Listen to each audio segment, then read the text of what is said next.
இந்த படத்த பத்தி சொல்லணும்னா, ரீசென்ட்டா சோசியல் மீடியாவே கலக்கிட்டு இருக்க ஒரு படம் தான். ஸோ ஒரு ஆடுகள், அதாவது அந்த ஆடுகள்லாம் வந்து அந்த ஷெப்பர்ட் இருப்பாங்க இல்லையா? அவரு இறந்து போனத எப்படி வந்து சூப்பரா டிடெக்டிவ் மாரி கண்டுபிடிக்கிறாங்க அப்படின்றத இந்த படம் ஃபுல்லா வந்து டீட்டெயிலா சூப்பரா காட்டியிருப்பாங்க. படத்தோட பேர் என்னன்னு தெரிஞ்சுக்கிறதுக்கு முன்னாடி, welcome to the show cine story. படத்தோட பேர் என்ன அப்படின்னு பார்த்தீங்கன்னா, த ஷிப் டிடெக்டிவ் 2026ல வந்த இந்த படம். படத்துல ஸ்டார்டிங் ஹீரோவை காட்டுவாங்க. அவர் பேர் தான் ஜார்ஜ். அவர் வந்து பார்த்தீங்கன்னா, இந்த ஆடு மேய்க்கிறவர், அதாவது ஆடுகள் எல்லாம் வளர்க்குறவர். அவருக்கு வந்து அந்த ஆடுகளுக்கு எல்லாருக்குமே ஒரு பேர் வச்சிருப்பாரு. அந்த ஆட்டுலேயே ஒரு குட்டி ஆடும் இருக்கும். அது வந்து பார்த்தீங்கன்னா, இந்த பனிக்காலத்தில் பிறந்த ஆடு ரொம்ப குட்டியாக இருக்கும். அதை வந்து அங்கே இருக்க ஆடுங்க வந்து பனிக்காலத்தில் பிறந்த ஆடுன்னு சொல்லிட்டு ஒதுக்கி வச்சிருவாங்க. ஸோ இவருக்கு பிடிச்ச 3 பேர் இருக்காங்க. அது யாரு அப்படின்னு 2 பேர் ரொம்ப பிடிக்கும். அந்த 2 பேர் யாரு அப்படின்னு பார்த்தீங்கன்னா, செபஸ்டின் அதுக்கப்புறம் லில்லி. இந்த 2 ஆடுங்க தான் இந்த படத்தோட ஹீரோவே. அதில் அதுக்கப்புறம் மேப்பிள் அப்படின்ற ஒரு ஆடு. இந்த 3 ஆடுங்க. அதுக்கப்புறம் வயசான ஒரு ஆடு இருக்கும். நிறைய ஆடுகள் இருக்கும். எல்லாத்துக்கும் ஒரு பேர் வச்சிருப்பாரு. ஆனால் இந்த 2மே மட்டும்தான் அவருக்கு ரொம்ப க்ளோஸ். அவர் என்ன சோகமானாலும் என்ன ஹாப்பியானாலும் அவரை சுற்றி இருக்கிற 2 ஆடுகள். ஸோ இந்த ஆடுகள்லாம் என்ன பண்ணோம் அப்படின்னு பார்த்தீங்கன்னா, டே பை டே அதுங்க சாப்பிட்டுட்டு ரொட்டீனே என்னன்னு பார்த்தீங்கன்னா, அதுங்க சாப்பிட்டு முடிச்சதுக்கப்புறம் இரவில் வந்து அவர் ஒரு புக்கை படித்து கதைகள்லாம் சொல்லுவார். அந்த ஆடுகள் அந்த மாதிரி கேட்கும். அந்த மாதிரி ஒரு கதை சொல்லுவார். அந்த கதையை வந்து 3 பார்ட்டாக பிரிச்சுப்பார். ஒரு நாள் ஒரு பார்ட் அப்படின்ட்டு. ஒரு 2 நாள் வந்து அந்த 2வது பார்ட் சொன்னது அதுக்குள்ளே வந்து அந்த ஆடுங்கள்லாம் ஐயோ அது ஆடுங்கள்லாம் பேசிக்கோங்க அவங்களோட லாங்குவேஜில். என்னடா இது யார் கொலைகாரன்னு தெரியாமலே இவர் நிறுத்திட்டாரே அப்படின்னு சொல்லுவாங்க. 3வது நாள் சொல்லுவார் அப்படின்னு அந்த லில்லின்ற ஆடு சொல்லும். ஆனால் நான் யார் கொலைகாரனை கண்டுபிடிச்சிட்டேன் அப்படின்னும் போது எல்லாம் அந்த வீட்டில் இருக்க வேலைக்காரி, அந்த புக்கோட கேரக்டர்ஸ் பற்றி சொல்லுவாங்க. வீட்டில் இருக்க வேலைக்காரி, இல்லை அந்த போலீஸ், இல்லை அந்த பையன் சொல்லும் போது இல்லை அது யார் அப்படின்னு பார்த்தீங்கன்னா, அந்த போலீஸ் கூட இருக்க ஒரு ஆள் தான் வந்து கொலைகாரங்க அப்படின்ற மாதிரி அந்த ஆடும் சொல்லும். எப்படி லில்லி கண்டுபிடிக்கிற, சரி நாளைக்கு கதை சொல்லுவார்ல ஜார்ஜ், அப்போ நம்ம பார்க்கலாம் அப்படின்போது ஜார்ஜ் ஃபைனல் ஸ்டோரி சொல்லும் போது அவன் தான் வில்லனாக இருப்பான். லில்லியை வந்து நீ புத்திசாலியாக இருக்க அப்படின்வாங்க. உண்மையாகவே லில்லி வந்து ரொம்ப புத்திசாலி. அண்ட் செபஸ்டினோ, இந்த 2 ஆடு தான் வந்து ரொம்ப க்ளோஸ். லில்லி கிட்ட வந்து ரொம்ப பேசுவார். இப்படியே போயிட்டு இருக்கும்போது ஒரு லெட்டர் எழுதுவார். அந்த லெட்டர் ரெபேக்கா அப்படின்ற மாதிரி எழுதியிருப்பார். ஆனால் அதில் வந்து அது மகள்னே மென்ஷன் பண்ணியிருப்பாங்க மாட்டாங்க. இந்த ரெபேக்கான்ற ஒருத்தவங்களுக்கு வந்து லெட்டர் எழுதிக்கிட்டே இருப்பார் ஜார்ஜ். இப்போ அந்த லெட்டர் போயிட்டே இருக்கும். அந்த டைமில் வந்து அவரோட ஃப்ரெண்டு ஒருத்தன் வருவான். அவன் வந்து விசிட் பண்ணுவான். 2 நாயோட வருவான். அவன் வந்து ஏதோ போய் பேசிட்டு வருவான். அப்போ அவங்க 2 பேருக்குள்ளே ஒரு சண்டை வரும். அதுக்கப்புறம் அவங்க ஃப்ரெண்ட் வந்து கிளம்பிடுவான். ஸோ இப்படி நடந்துட்டு இருக்கப்போ இந்த ஆணுங்களுக்கு ஒன்றுமே புரியாது. அதுக்கப்புறம் என்ன ஆகும்னா, ஜார்ஜ் வந்து டே பை டே இப்படியே ஒரு ரொட்டீன் போயிட்டு இருக்கும்போது சடனாக ஒரு நாள் அந்த ஊருக்கு வந்து பார்த்திங்கன்னா ஒரு இந்த மீடியாவிலேருந்து வருவாங்க இல்லையா, நியூஸ்லேருந்து இந்த நியூஸ்லாம் சேகரித்து ஸோ அந்த மாதிரி டெலிகாஸ்ட் பண்ணுற ஒரு பையன் வருவான். அங்கே ஏதோ ஒரு ஃபெஸ்டிவல் நடக்குதுன்ட்டு சுற்றி முற்றி பார்த்துட்டு அங்கே இருக்க போலீஸ்காரங்கிட்ட போய் பேசுவான். அந்த ஊரில் ஒரு போலீஸ்காரன் இருக்கான். அவன் வந்து ஒரு மக்கு அந்த போலீஸு. அவன்கிட்ட போய் பேசுவான். எனக்கு வந்து இங்கே நான் நிறைய ஃபோட்டோ எடுக்க வந்தேன், நான் ஒன்றுமே மாட்டல, எனக்கு வந்து ஒரு க்ரைமான விஷயம் வேணும், எனக்கு ஒரு க்ரைமான விஷயம் வேணும் அப்படின்னு சொல்லுவான். அந்த மாதிரிலாம் இங்கே எதுவும் கிடையாது, இங்கே ஃபெஸ்டிவல் தான் நடக்குதுன்னு சொல்லுவாங்க. அவன் நைட்டு கிளம்பிட்டு இருக்கும் போது அப்படியே பார்த்தீங்கன்னா ஜார்ஜோட வீடு காட்டுவாங்க. வீடை காட்டினா ஒரு மின்னல் அடிக்கிற மாதிரி மழை வரும். ஆடுங்கள்லாம் தூங்கிட்டு இருக்கும். மறுநாள் பார்த்தீங்கன்னா இந்த பையன் இருக்கானே வந்து கார் ஆக்சிடென்ட் சொல்லிட்டு போலீஸ் வந்து அந்த காரை எடுத்துகிட்டு போய் டோ பண்ணி வச்சுருப்பாங்க. மார்னிங் பார்த்தா ஜார்ஜ் இறந்துருப்பார். அந்த ஆடுங்க வந்து அவர் எதோ விளையாடுறாருன்னு நினச்சி அவரை போய் ஸ்மெல் பண்ணி பார்ப்பாங்க. கடைசியில் பார்த்தா ஜார்ஜ் இறந்துட்டாரு அப்படின்றத லில்லியும் சொல்லுவாள். அப்போ செபஸ்டின் ஆடு வந்து அவங்க கூடயே இருக்காது. அது வந்து எப்போயும் தனிமையாகவே இருக்கும். அந்த செபஸ்டின் ஆடு வந்து இவர் இறந்துட்டாரு என்ன பண்ணுறது அப்படின்னும் போது எல்லாம் சொல்லுவாங்க, யார் இவரை கொன்று இருப்பா, பார்த்தா அவர் கையில் வந்து க்ரீன் கலரில் ஒரு பெயிண்ட் மாதிரி ஒரு விஷம் மாதிரி இருக்கும். இது யாருக்கு ஏதோ கொன்று இருக்காங்க அப்படின்னும் போது இல்லை அவர் இறந்துருக்காரு, மனிதர்கள்னாலே இறப்பாங்க அப்படின்ற மாதிரி எல்லா ஆடும் டிஸ்கஸ் பண்ணுவாங்க. கடைசியில் வந்து இல்லை லில்லி சொல்லுவா, இல்லை யாரோ கொன்று இருக்காங்க, அதை நம்ம கண்டுபிடிக்கலாம் அப்படின்னு சொல்லிட்டு இந்த ஆடுகள்லாம் வந்து ஒரு டிடெக்டிவ் மாதிரி ஒரு வேலை செய்யும் பாருங்க. படமே அப்படி இருக்கும். என்ன பண்ணுவாங்கன்னா, இது யார் கண்டுபிடிச்சா அப்படின்றத கண்டுபிடிக்கணும் செபஸ்டின் கிட்ட சொல்லப்போ செபஸ்டின் ஆடு சொல்லும், இங்கே பாரு நம்ம ஒன்றும் மனுஷனுங்க கிடையாது கண்டுபிடிக்கிறதுக்கு, நம்ம ஒரு ஆடுங்க, நம்மளால் வந்து இங்கேருந்து தாண்டி போக முடியாது, நிறைய ரிஸ்க் இருக்குன்னும் போது இல்லை நம்மளை வளர்த்தவர் அவரை கண்டிப்பாக அவரை யார் கொண்டாங்கன்னு கண்டுபிடிக்கணும்னு சொல்லிட்டு இவங்க என்ன பண்ணுவாங்க அப்படின்னா ஒரு இடத்துக்கு போவாங்க. அதாவது அந்த ஆடுங்கள்லாம் வந்து புல்லுலேயே நடந்திருப்பாங்க. ரோட்டில் நடக்க முடியாது அந்த ரோட்டில். இப்போ அதை தாண்டி கஷ்டப்பட்டு போவாங்க. அங்கே ப்ரேயர் மீட்டிங் ஒன்று நடக்கும். ஒரு கமிட்டி மாதிரி, அதாவது ஜார்ஜ் இறந்துட்டாருன்னு அறிவிப்பாங்க. அந்த போலீஸ் வந்து ஆல்ரெடி வீட்டை வந்து இது பண்ணுவான். அப்போ அந்த பையன் இருக்கான் இல்லையா, அவன் வந்து சொல்லுவான், இல்லை இது அவராக இறக்கலை, கொலை அப்படின்ற மாதிரி அந்த பையன் சொல்லுவான், அந்த மீடியாவிலேருந்து வந்த பையன்.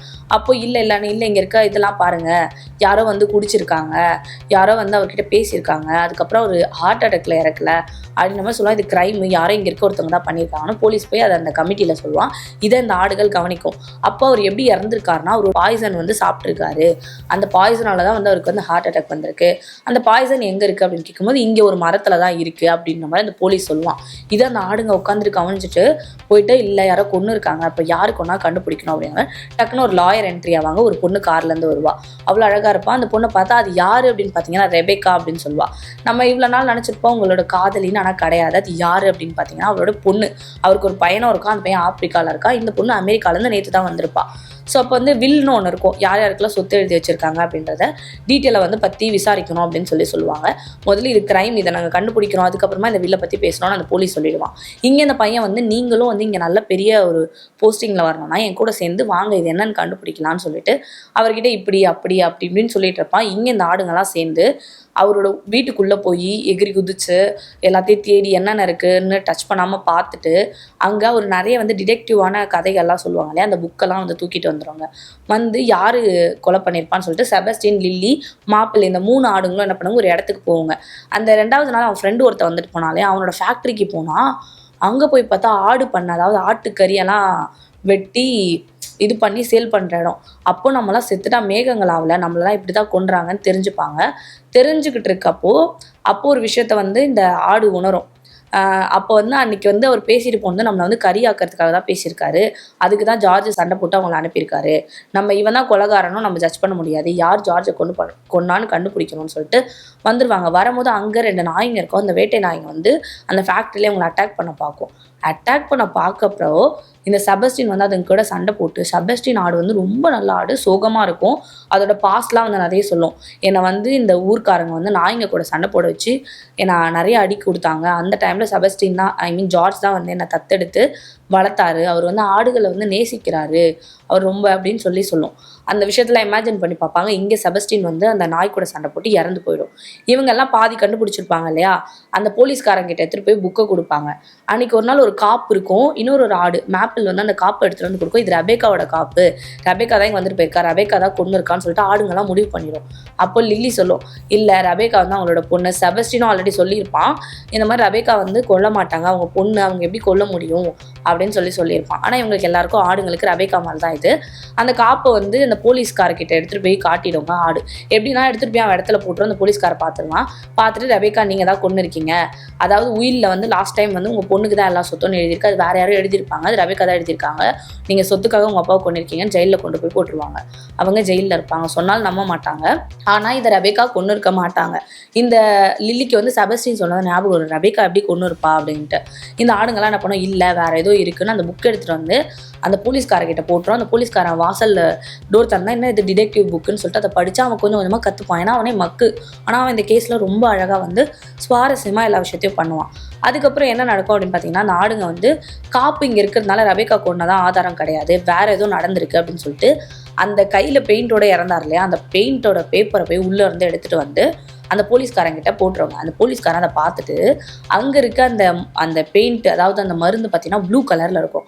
ஆனால் அவர் கையில் க்ரீன் கலரில் இருந்துச்சு இறந்து போகிறப்ப. இது எப்படி க்ரீன் கலரில் ஆயிருக்கு அப்படின்றத இவர் யோசிப்பார். அதை வந்து ஒரு கையில் சும்மா லைட்டாக ஒரு பேப்பரில் எடுத்து வச்சுட்டு இருப்பார். இங்கே வந்து பார்த்தீங்கன்னா அந்த ஒரு பையன் இருக்கா இல்லையா, கூடயே வந்து அந்த மீடியாவிலேருந்து வந்து சுற்றிட்டு இருப்பானே, அந்த பையன் ஹேர் கலரிங்லாம் அடித்து மாறி வந்திருப்பான்.